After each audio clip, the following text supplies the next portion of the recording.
The driver outside. Where should he put my gear? I'll take care of that, sir. Simply sign the book there and make yourself comfortable by the stove. Then, as if he sensed Stachel's rising annoyance, the man said disarmingly, "Dirty weather. Cold. Give a man pneumonia." Stachel considered the peace feeler. He decided to reject it and give the old campaigner something other than a cigar to chew on. "I'm surprised they're flying," he offered in an equally mild tone. "They fly in worse than this, sir. How is anybody's guess? Who are you?" The other paused, weighing the sharpness of the question and re-evaluating the questioner. An almost indiscernible change came into his eyes, but it was sufficient to show that he'd replaced superciliousness with caution. "Unteroffizier Gerhard Rupp, sir. I am staff orderly and chief clerk to the Jagdführer."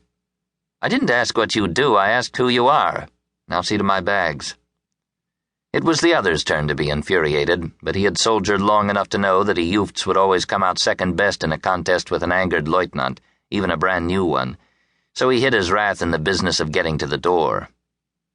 When Rupp had left, Stachel signed his name to the duty book, noted the time and date, and was once again struck by the brevity of the interval that had passed since the day he had entered the flying school at Köln. The familiar pang of inadequacy stabbed at him, and his mild satisfaction at having put the Jufts in his place was immediately erased by the old anxiety. As tired as he was, and as pleasant as the stove was, he brought up the only defense known to him and strode purposefully to the door and out into the wind. Physical action, a purposeful stride, was usually enough, would counter the indefinable sense of impending doom that had been his companion for as long as he could remember. Inadequacy, anxiety, depression, loneliness, would they ever leave him?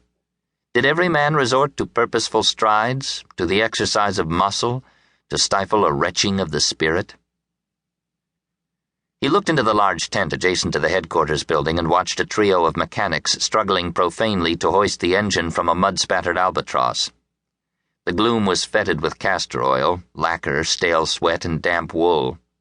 God, how he hated the stink of sweat and wet wool. It was rapidly becoming Germany's national odor. The men ignored him, and he could almost feel the defensive cocoon they had drawn around them by their intimate swearing and calculated avoidance of his eyes. The enormous gulf between the officers' corps and troops was never more tangible than when enlisted personnel chose to pretend they did not see. He stood tentatively in the shadow, thinking about this and awaiting the biplane's teetering protest as it gave up its engine to the block and tackle. At first, the new sound was a suggestion, a feeling in the atmosphere. Then, over the men's chattering and the rasp of the chain, Stachel heard a high drumming, and he went outside to peer aloft. A spittle of snow was in the air now, and the dark clouds rolled low. At their base, out to the west where a thin band of lemon sky separated the horizon from the shaping storm, a cluster of dots slanted down the wind. The gentle hum gained in pitch as the dots formed into aircraft. It seemed to Stachel, standing with his hands behind his back and blinking into the flurry, that they were coming in awfully fast.